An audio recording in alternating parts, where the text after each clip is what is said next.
ብዙዎቻችን ሰማዕቱን ብለን በስሙ የምንምልበት ቅዱስ ጊዮርጊስ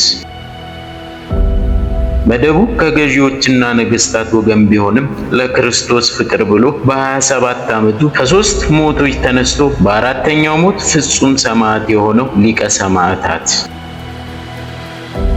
እንደ አባቱ ወታደር እንደ ሐዋርያት ሰባኪና ለቅዱስ እስጢፋኖስ ሰማዕት የሆነው የቤሩቱ ኮከብ የልዳው ሰማዕት ቅዱስ ጊዮርጊስ ማን ነው? በዚህ ቪዲዮ ከተወለደበት ልዳ ተነስተን ተአምር በሰራበት ቤሩት አድርገን ሰማዕት እስከሆነበት ቦታ ድረስ በሐሳብ እንዘልቃለን። እስከ ቪዲዮ መጨረሻ ድረስ አብራችሁን ቆዩ።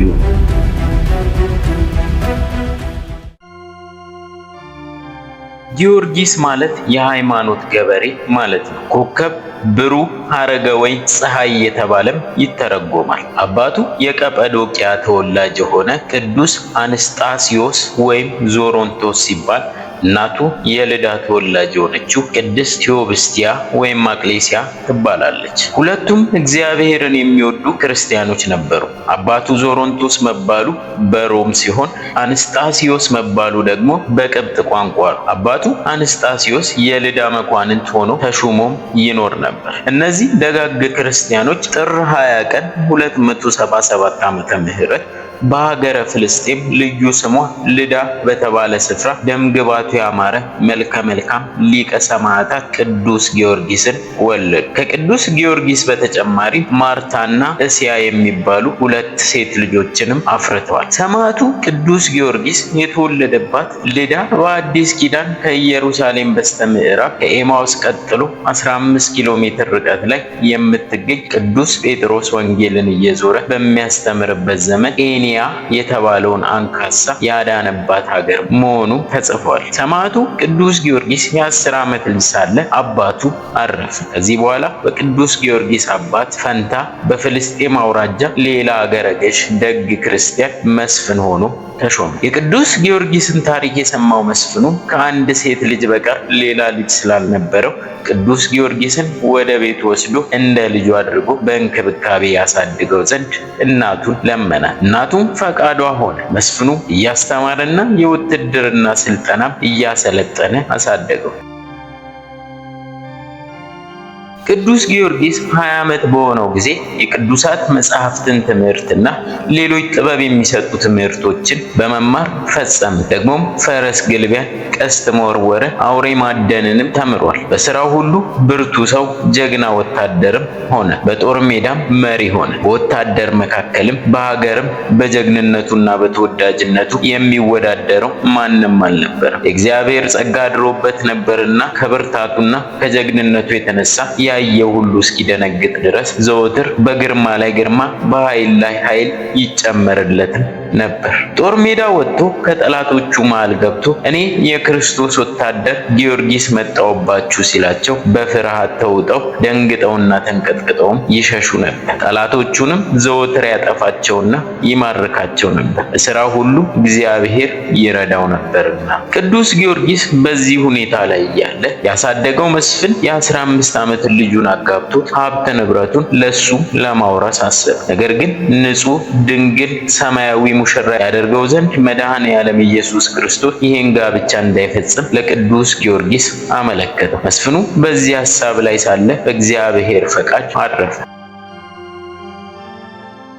ከመስፍኑ ልፈት በኋላ ቅዱስ ጊዮርጊስ ከሐዘኑ እንደተጽናና ቤሩት ወደምትባል ሀገር ሄደ። በዚህችም ሀገር ትልቅ መኮንን ይኖር ነበር።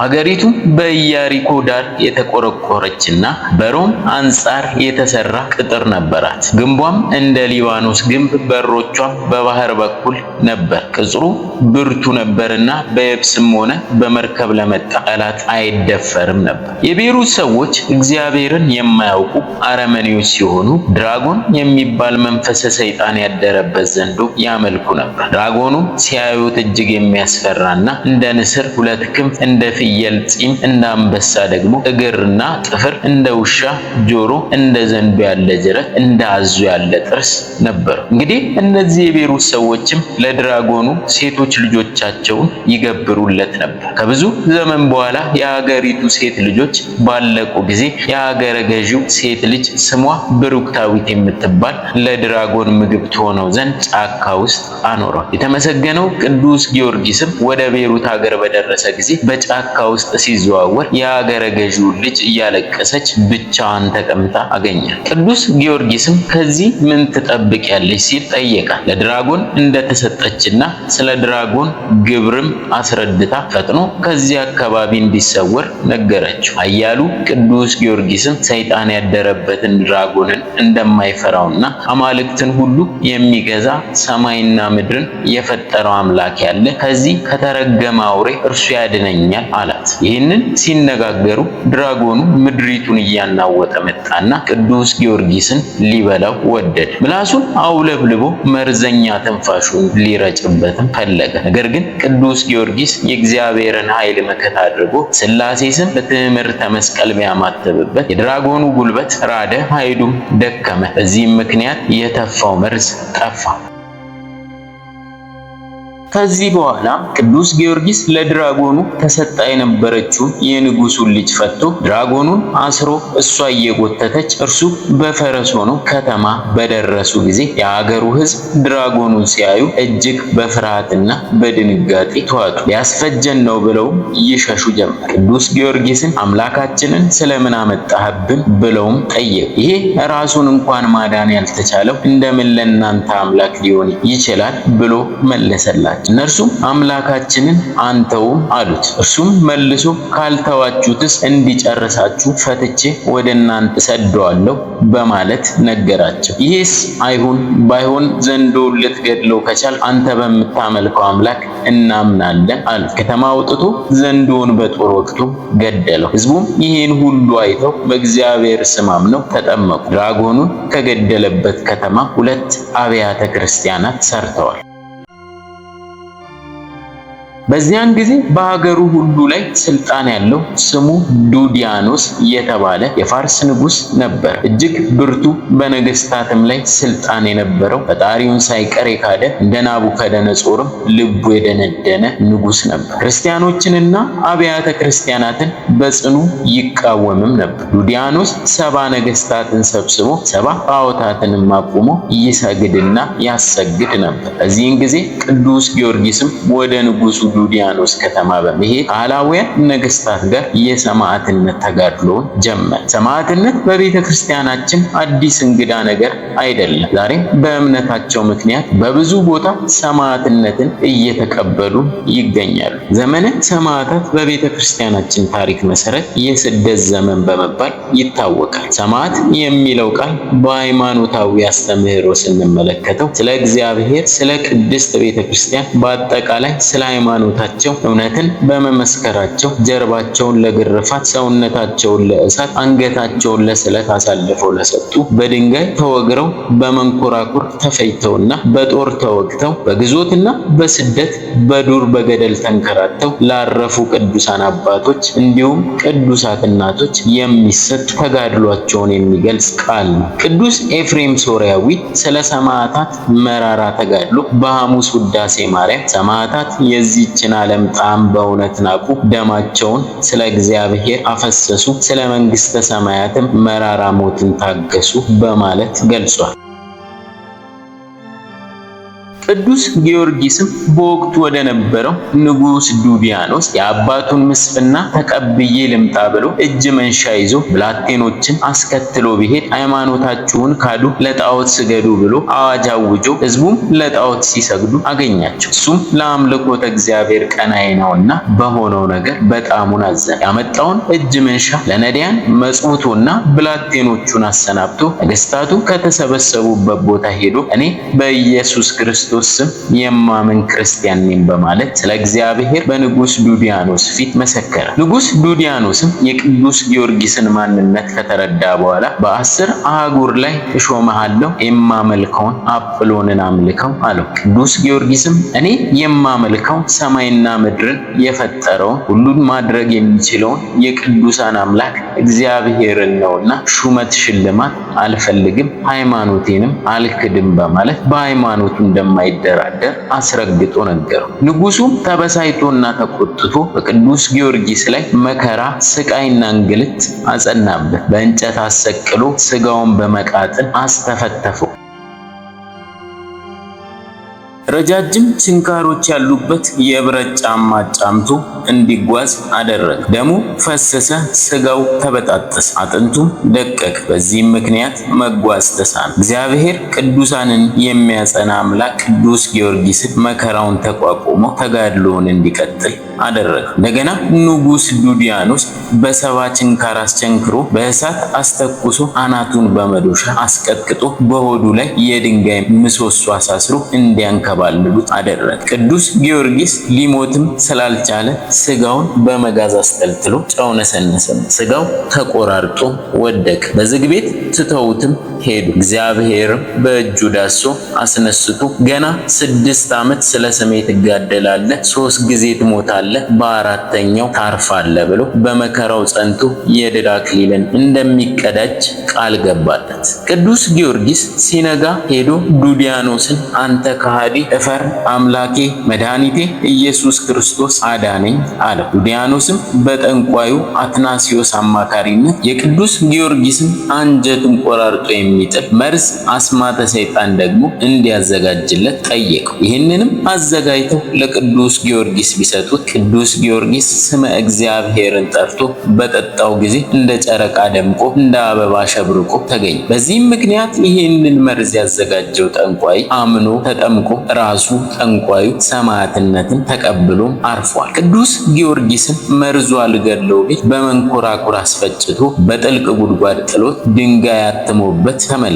ጌታ የተፈጨ ስጋውን በእጁ ዳሶ መንፈሱን መልሶ አስነስቶታል። ተነስቶ አሕዛብን እያስተማረ ከአረመኔው ንጉሥ ዘንድ ቀርቦ አምላኬ ከሞት አነሳኝ አለው። ንጉሡም እንደገና ተበሳይቶ በብረት አልጋ አስጨንክሮ ከበታቹ እሳት አንድዶበታል። እሳቱ ደሙ ቢነጥብበት ጠፍቷል።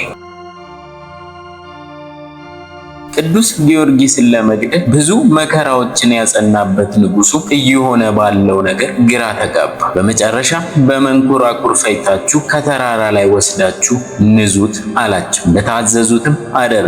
ነገር ግን ስጋው ያረፈበት ሳር፣ ቅጠሉ፣ ድንጋይና እንጨቱ ሁሉ ጊዮርጊስ ቅዱሱ ለእግዚአብሔር፣ ጊዮርጊስ ሰማዕቱ ለእግዚአብሔር እያሉ አመስግነው እግዚአብሔርም ቃሉ ሕያው ነውና ሶስተኛ ከሞት አንስቶት መከራና ስቃይ ያጸኑ ጭፍሮችም የቅዱስ ጊዮርጊስን መነሳት አይተው ደንግጠውና ፈርተው ከእግሩ ስር ወደቁ። በዚህም ምክንያት ብዙዎች አምነው ተጠመቁ። ቅዱስ ጊዮርጊስም ለጣዖቱ አጵሎን እንዲሰግድ ብሎ ወደ እልፍኙ ቢያስገባው ንግሥቲቱን እለእስክንድርያን አስተምሮ አሳመነ።